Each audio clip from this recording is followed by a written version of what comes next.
ಈ ಮರಿಯಮಂಗಲ ಅರಣ್ಯ ಪ್ರದೇಶ ಏನಿದೆ, ಈ ಒಂದು ಅರಣ್ಯ ಪ್ರದೇಶ ಅತ್ಯಂತ ವಿಶಾಲವಾಗಿರ್ತಕ್ಕಂಥ ಒಂದು ಅರಣ್ಯ ಪ್ರದೇಶ.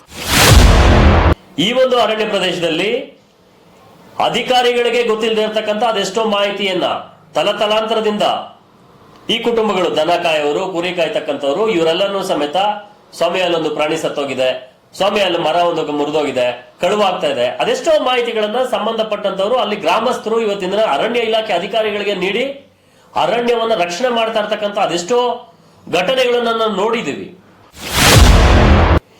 ನೀವು ಬೇಕು ಅಂತಲೇ ಈ 3 ಜನನ ಗುಂಡಿಕ್ಕಿ ಹಿಂದಿರ್ತಕ್ಕಂಥ ರಹಸ್ಯ ಆದ್ರೂ ಏನು, ಯಾಕೆ ಇದು ಪ್ರಶ್ನೆ ಆಗ್ತದಲ್ವಾ?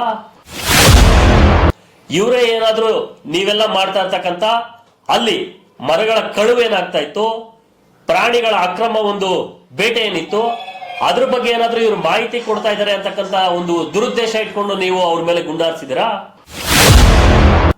ಪ್ರಶ್ನೆ ಆಗ್ತದಲ್ವಾ? ಆ ಕಾರಣ ಈ ಒಂದು ಶಾಗ್ಯ ಪ್ರಕರಣ ಏನಿದೆ, ಶೂಟೌಟ್ ಪ್ರಕರಣಕ್ಕೆ ನ್ಯಾಯ ಸಿಗುವಂತ ಕೆಲಸ ಆಗ್ಲೇಬೇಕು ಅಂತಕ್ಕಂಥ ಒತ್ತಾಯವನ್ನ ನಾನು ಈ ಸಂದರ್ಭದಲ್ಲಿ ಮಾಡ್ತಾ ಇದ್ದೇನೆ. ನಮಸ್ತೆ, ಲಕ್ಷ್ಮಣ್ ಮಾತಾಡ್ತಾ ಇದ್ದೀನಿ, ರತ್ನ ಭಾರತ ರೈತ ಸಮಾಜದ ರಾಜ್ಯಾಧ್ಯಕ್ಷರು. ರೈತರಿಗೆ ಈ ದೇಶದಲ್ಲಿ ಇನ್ನೂ ಸ್ವತಂತ್ರ ಸಿಕ್ಕಿದೆಯಾ ಅಂತಕ್ಕಂಥದ್ದು ಯಕ್ಷ ಪ್ರಶ್ನೆ. ಯಾಕೆ ಈ ಪ್ರಶ್ನೆ ಕಾಡ್ತಾ ಇದೆ ಅಂದ್ರೆ, ಇದೇ 15ನೇ ತಾರೀಕು ದೇಶ ಎಲ್ಲ ಬಾವುಟವನ್ನು ಆರಿಸಿ ಸ್ವತಂತ್ರ ದಿನಾಚರಣೆಯ ಸಂಭ್ರಮದಲ್ಲಿ ಇರಬೇಕಾದ್ರೆ ರೈತರ ಮೇಲೆ ಗುಂಡು ಹಾರಿಸಿರ್ತಕ್ಕಂಥದ್ದು ದೇಶವೇ ತಲೆ ಬಗ್ಗಿಸ್ತಕ್ಕಂಥ ಒಂದು ಪ್ರಕರಣ. ಇದನ್ನ ಯಾರನ್ನು ಸಮೇತ ಸಣ್ಣದಾಗಿ ಪರಿಗಣನೆಗೆ ತಗೊಳ್ತಕ್ಕಂಥ ವಿಚಾರ ಅಲ್ಲ. ಯಾಕೆ ಅಂತಂದ್ರೆ, ಇವತ್ತಿನ ದಿನ ಶಾಂತಿ ಸುವ್ಯವಸ್ಥೆಯನ್ನ ಕಾಪಾಡಬೇಕಾಗಿರ್ತಕ್ಕಂಥ ಇಲಾಖೆಗಳು ಸರ್ಕಾರದ ಕೈಗೊಂಬೆಯಾಗಿ, ಸರ್ಕಾರದ ವೈಫಲ್ಯದಿಂದ ಇವತ್ತಿನ ದಿನ ರೈತರ ಮೇಲೆ ಗುಂಡಿಕ್ಕಿ 3 ಜನ ರೈತರನ್ನ ಆತ್ಮಹತ್ಯೆಗೆ ಮಾಡಿದೆ. ಈ ಒಂದು ಘಟನೆಯಲ್ಲಿ 3 ಜನ ರೈತ ಕುಟುಂಬಕ್ಕೆ ಸೇರಿದಂಥ ವ್ಯಕ್ತಿಗಳು ಈಗಾಗಲೇ ಶೂಟೌಟ್ಗೆ ಬಲಿಯಾಗಿದ್ದಾರೆ. ಚಾಮರಾಜನಗರ ಅನೂರು ತಾಲೂಕು ಮರಿಯಮಂಗಲ ಅರಣ್ಯ ಪ್ರದೇಶ ಶಾಗ್ಯ ಗ್ರಾಮ ಪಂಚಾಯಿತಿಯಲ್ಲಿ ನಡೆದಂತಹ ಒಂದು ಘಟನೆ. ಏನು ಈ ಹಿಂದ್ಗಡೆ ಅರಣ್ಯಕ್ಕೆ ವಾಸವಾಗಿದ್ದಂಥ ಅರಣ್ಯ ಪ್ರದೇಶದಲ್ಲಿ ಹೊಂದಿಕೊಂಡು ವಾಸವಾದಂತಹ ಒಂದು ಕುಟುಂಬದ ರೋಚಕ ಘಟನೆ ಏನಾಗ್ತಾ ಇದೆ. ಈ ಒಂದು ಕುಟುಂಬಗಳು ಅರಣ್ಯದಲ್ಲೇ ವಾಸ ಮಾಡಿ, ಅರಣ್ಯದ ಸುತ್ತಮುತ್ತ ಆ ಭಾಗಗಳಲ್ಲೇ ವಾಸ ಮಾಡಿಕೊಂಡು ಇದ್ದಂತಹ ನೂರಾರು ಕುಟುಂಬಗಳು ಸ್ವತಂತ್ರ ಪೂರ್ವದಿಂದಲೂ ಕಾಡು ಪ್ರದೇಶವನ್ನೇ ಅವಲಂಬಿತರಾಗಿ, ಅರಣ್ಯ ಪ್ರದೇಶಗಳಲ್ಲೇ ಅವಲಂಬಿತವಾಗಿ ಬದುಕು ಕಟ್ಕೊಂಡಿದ್ದಂತಹ ಕುಟುಂಬಗಳು ಇವತ್ತಿಗೂ ಸಮೇತ ಅರಣ್ಯ ಪ್ರದೇಶಗಳಲ್ಲಿ ಒಂದು ಗಂಧದ ಮರ ಕಟ್ಟಾಗಿದ್ರೆ ಅಥವಾ ಕಾಡು ಪ್ರಾಣಿಗಳೇನಾದ್ರೂ ಅದರಲ್ಲಿ ಸತ್ತಿದ್ರೆ ಈ ಒಂದು ರೈತಾಪಿ ಕುಟುಂಬಗಳು ಅಥವಾ ಇವರ ಒಂದು ಸಂಬಂಧಿಕರು ಸಂಬಂಧಪಟ್ಟಂತ ಅರಣ್ಯ ಇಲಾಖೆಗೆ ಮಾಹಿತಿ ಕೊಟ್ಟು ಗಮನ ಸೆಳೆದಿರ್ತಕ್ಕಂಥ ಅದೆಷ್ಟೋ ಉದಾಹರಣೆಗಳಿದೆ. ಈತನ ಮಧ್ಯೆ ಮೊನ್ನೆ ನಡೆದಿರ್ತಕ್ಕಂಥ ಘಟನೆ, 3 ಜನ ಇವರನ್ನ ಏನು Anthony Swamy, John Rose Peter, Sebastian David Kumar ಹಾಗೂ ಮಹಿಮಾ ದಾಸ್ ಅಂತಕ್ಕಂಥವ್ರು ಒಬ್ಬರು ಶೂಟೌಟ್ನಿಂದ ತಪ್ಪಿಸ್ಕೊಂಡಿದ್ದಾರೆ. ಇನ್ನು ಈ 3 ಜನ ನೇರವಾಗಿ ಅರಣ್ಯ ಇಲಾಖೆಯ ಬಂದೂಕಿನ ಗುಂಡಿಗೆ ಬಲಿಯಾಗಿದ್ದಾರೆ. ಇದು ಕಾಂಗ್ರೆಸ್ ಸರ್ಕಾರ, ನಮ್ಮ ರಾಜ್ಯ ಸರ್ಕಾರದ ವೈಫಲ್ಯ.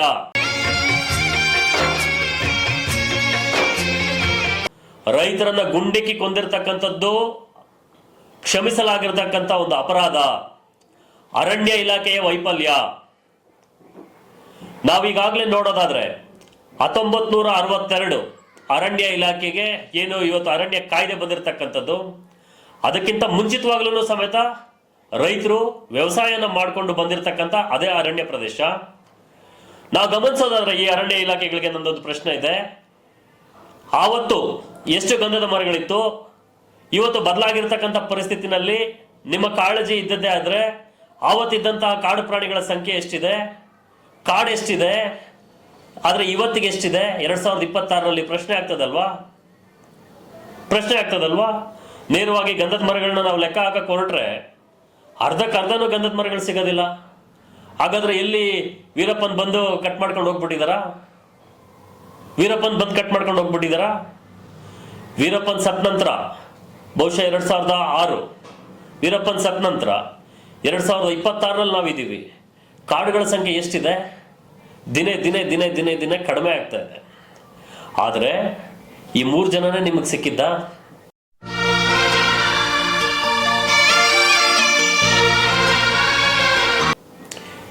ಈ ಭ್ರಷ್ಟ ನಾಡಿನಲ್ಲಿ ಅದೆಷ್ಟು ಭ್ರಷ್ಟ ಅಧಿಕಾರಿಗಳು. ಒಬ್ರು AEE ಮನೆಯಲ್ಲಿ 1000 ಕೋಟಿ ಆಸ್ತಿ ಸಿಗ್ತಾ ಇದೆ ಅಂತಕ್ಕಂಥದ್ದು ಬೆಳಿಗ್ಗೆ ಪೇಪರ್ ನೋಡಿದ್ರೆ ಸಿಗ್ತಾ ಇದೆ.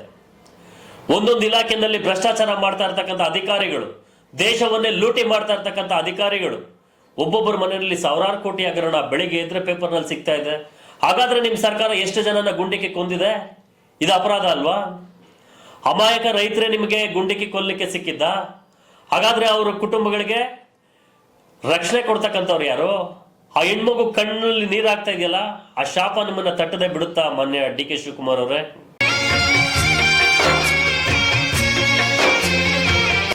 ಇದು ನಿಮ್ಮ ರೈತ ಪರ ಕಾಳಜಿನ? ಒಂದ್ ಕಡೆ ರೈತರ ಕುಟುಂಬಗಳಿಗೆ ಅನ್ಯಾಯ ಆಗ್ತಾ ಇದೆ, ಒಂದ್ ಕಡೆ ಬಾವುಟ ಆಚರಣೆ ಮಾಡ್ತಾ ಇದ್ದೀರಾ.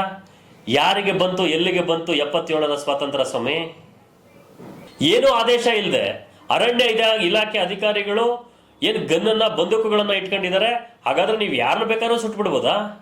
ಈ ದೇಶದ ಬೆನ್ನೆಲುಬು ಅಂತಕ್ಕಂಥ ಭಾಷಣದಲ್ಲಿ ಹೇಳ್ತಕ್ಕಂಥ ರೈತರನ್ನ ಗುಂಡಿಕ್ಕಿ ಕೊಂದಿರೋದು ಒಂದ್ ಕಡೆ. ವ್ಯವಸಾಯವನ್ನ ಮಾಡಿ ಬದುಕ್ತಿರ್ಬೇಕಾದ್ರೆ ಅದೆಷ್ಟೋ ರೈತರ ಕುಟುಂಬಗಳ ಹೊಲಗಳಿಗೆ ಕಾಡು ಪ್ರಾಣಿಗಳು ಬರ್ತವೆ. ಆನೆ ಬಂದು ಇವತ್ತಿನ ದಿನ ಕೃಷಿ ಭೂಮಿಯನ್ನೆಲ್ಲ ನಾಶ ಮಾಡ್ತಾ ಇದೆ. ಹುಲಿಗಳು ಬಂದು ರೈತರನ್ನ, ಅದೆಷ್ಟೋ ಜನ ರೈತರನ್ನ ತಿಂದಿದೆ ಅಂತಕ್ಕಂಥದ್ದು. ಹಾಗಾದ್ರೆ ಅರಣ್ಯ ಇಲಾಖೆಯ ಅಧಿಕಾರಿಗಳ ವೈಫಲ್ಯ ಅಲ್ವಾ? ಈ ಪ್ರಾಣಿಗಳನ್ನೆಲ್ಲ ಯಾಕೆ ಇವತ್ತಿನ ದಿನ ನಾಡಿಗೆ ಬಿಡ್ತಿದ್ದಾರೆ? ಹಾಗನ್ಬಿಟ್ಟು ರೈತರು ಇವತ್ತಿನ ನೇರವಾಗಿ ಯಾಕೆ ಯಾವ್ದಾದ್ರು ಪ್ರಾಣಿಗಳನ್ನ ಕೊಂದಿರ್ತಕ್ಕಂಥ ಉದಾಹರಣೆಗಳಿದೆಯಾ? ಹಾಗಾದ್ರೆ ಅವರು ಕೊಲ್ಬೋದಾ? ಅರಣ್ಯ ಬಿಟ್ಟು ನಾಡಿಗೆ ಬಂದಿರತಕ್ಕಂಥ ಎಲ್ಲ ಪ್ರಾಣಿಗಳನ್ನ ಕೊಂದ್ಬಿಡ್ಬೋದಾ? ಅಥವಾ ಕಾಡಿಗೆ ಹೋಗಿದ ತಕ್ಷಣ ರೈತರನ್ನ ಕೊಂದಾಕ್ಬಿಡಿ ಅಂತಕ್ಕಂಥದ್ದು ಎಲ್ಲಾದ್ರೂ ಕಾನೂನಲ್ಲಿ ಇದೆಯಾ? ಪ್ರಶ್ನೆ ಆಗ್ತದಲ್ವಾ? ಇದಕ್ಕೆ ಉತ್ತರ ಕೊಡ್ಬೇಕಲ್ವಾ? ನಾಚಿಕೆಗೇಡಿನ ಸಂಗತಿ ಏನು ಅಂತಂದ್ರೆ, ಏನೇ ಒಂದು ಘಟನೆ ಆಗಿದೆ, ಪಕ್ಕದ ತಮಿಳುನಾಡಿನ ಸರ್ಕಾರ ಆ ಕುಟುಂಬಗಳಿಗೆ ಪರಿಹಾರನ ಘೋಷಣೆ ಮಾಡ್ತಾ ಇದೆ. ಇಲ್ಲಿರ್ತಕ್ಕಂಥ ಸರ್ಕಾರ ರೈತರ ಬಗ್ಗೆ ಇನ್ನೂ ಅಸಡ್ಡೆತನ ತೋರಿಸ್ತಾ ಇದೆ. ಒಂದು ಕಡೆ ಸದನದಲ್ಲಿ ಮಾನ್ಯ ರಾಮಲಿಂಗಾರೆಡ್ಡಿ ಅವರು ಇದನ್ನ ಸಮರ್ಥನೆ ಮಾಡ್ಕೊಳ್ತಾ ಇದ್ದಾರೆ. ಅವರು ನಿಜವಾಗ್ಲೂ ಬೇಟೆಗೆ ಹೋಗಿದ್ದಂಥವ್ರೇ ಆಗಿದ್ದಿದ್ರೆ ಅವ್ರ ಕೈನಲ್ಲೂ ಗನ್ನುಗಳಿತ್ತು ಅಂತ ನೀವು ಹೇಳಿದ್ದೀರಾ? ಅವ್ರೇನಾದ್ರೂ ರಿಟರ್ನ್ ಫೈರ್ ಮಾಡಿದಾರಾ? ಒಂದ್ ರೌಂಡ್ ಏನಾದ್ರೂ ಫೈರ್ ಮಾಡಿದಾರಾ? ಇಲ್ವಲ್ಲ. ನೀವಾದ್ರೂ ಇವತ್ತಿಂದ ಏನ್ ಫೈರ್ ಮಾಡಿದಿರಾ ಅದು ಕಾನೂನು ಪ್ರಕಾರ ತಪ್ಪಿದೆ, ಅದಕ್ಕೆ ನೀವು ಲೆಕ್ಕ ಕೊಡ್ಲೇಬೇಕು.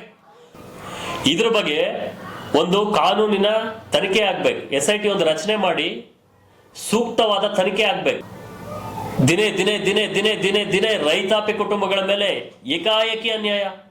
ಒಂದ್ ಕಡೆ ಬಿಡದಿ ಟೌನ್ಶಿಪ್ ನಲ್ಲಿ ಇವತ್ತಿನ ದಿನ 100 ಎಕರೆಗಳನ್ನ ಕಿತ್ಕೊಳ್ತಾ ಇರ್ತಕ್ಕಂಥ ಸರ್ಕಾರ ಒಂದ್ ಕಡೆ ಆದ್ರೆ, ರೈತರನ್ನ ನೇರವಾಗಿ ಗುಂಡಿಕ್ಕಿ ಕೊಂತಾ ಇರ್ತಕ್ಕಂಥದ್ದು ದೊಡ್ಡ ದುರಂತ. ಇದು ನಿಲ್ಬೇಕು. ಇವತ್ತು ನಾವು ಅಪ್ ಟು ಮುಳುಬಾಗಿಲವರೆಗೂ ಹೋಗ್ಬಿಟ್ರೆ ಎಲ್ಲ ಕಡೆ ಲೇಔಟ್ಗಳು. ರೈತಾಪಿ ಕುಟುಂಬಗಳು ವ್ಯವಸಾಯ ಮಾಡಲಿಕ್ಕೆ ಮುಂದಿನ ದಿನ ಅವಕಾಶನೇ ಇಲ್ದಿರ್ತಕ್ಕಂಥ ಪ್ರಮೇಯ ಉಂಟಾಗಿದೆ ನಮ್ಮ ಸುತ್ತಮುತ್ತ.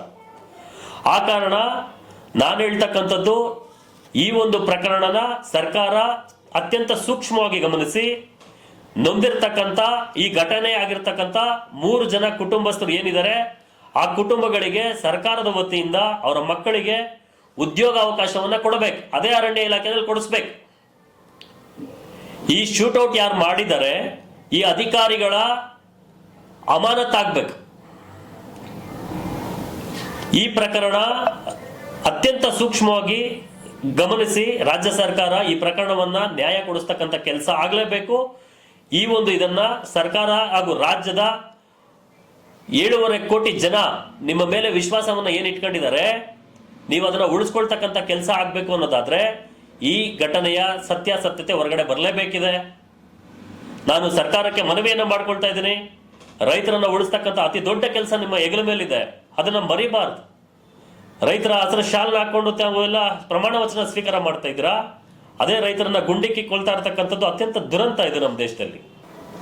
ಆ ಒಂದು ಪ್ರದೇಶದಲ್ಲಿ ಒಂದು ಚೀಲ ಇಟ್ಟಿರ್ತಾರೆ, ಅದರಲ್ಲಿ ಕಾಡು ಪ್ರಾಣಿಯ ಒಂದು ಮಾಂಸವನ್ನು ಇಟ್ಟಿರ್ತಾರೆ, ಗನ್ನುಗಳನ್ನು ಇಟ್ಟಿರ್ತಾರೆ, ಸ್ಕ್ರೂ ಡ್ರೈವರ್ನ ಸಮೇತ ಇಟ್ಟಿರ್ತಾರೆ.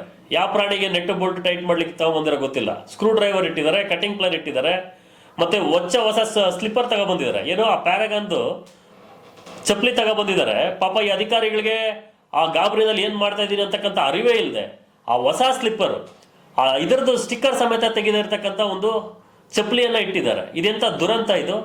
ಕಾಡ್ಗೆ ಹೋಗಿರ್ತಕ್ಕಂಥ ರೈತರನ್ನ ಗುಂಡಿಕ್ಕಿ ಕೊಲ್ಲಿ ಅಂತಕ್ಕಂಥದ್ದು ಯಾರು ಹೇಳಿದ್ದಾರೆ? ಇವ್ರಿಗೆ ಅಷ್ಟಾಧಿಕಾರ ಯಾರು ಕೊಟ್ಟಿದ್ದಾರೆ? ನಾನು ಈ ಒಂದು ಪ್ರಕರಣ ಏನಿದೆ ಇದನ್ನ ಸರ್ಕಾರ SIT ಒಂದು ಇದಕ್ಕೆ ಆಗಿರ್ತಕ್ಕಂಥ ಒಂದು ತನಿಖಾ ಸಂಸ್ಥೆಯನ್ನ ರಚನೆ ಮಾಡಿ ಈ ನೊಂದಿರ್ತಕ್ಕಂಥ ರೈತಾಪಿ ಕುಟುಂಬಗಳಿಗೆ ನ್ಯಾಯ ಕೊಡಿಸ್ತಕ್ಕಂಥ ಕೆಲಸ ಆಗ್ಲೇಬೇಕು. 3 ಕುಟುಂಬಗಳು ರಸ್ತೆನಲ್ಲಿ ಬಿದ್ದು ಒದ್ಲಾಡ್ತಾ ಇರ್ತಕ್ಕಂಥ ಪರಿಸ್ಥಿತಿ ಇವತ್ತು ಎದುರಾಗ್ತಾ ಇದೆ. ಇದು ರೈತರಿಗೆ ಬಂದಿರತಕ್ಕಂಥ ಸ್ವತಂತ್ರನ, ರೈತರಿಗೆ ನೀವು ಕೊಟ್ಟಿರ್ತಕ್ಕಂಥ ಸ್ವತಂತ್ರನ?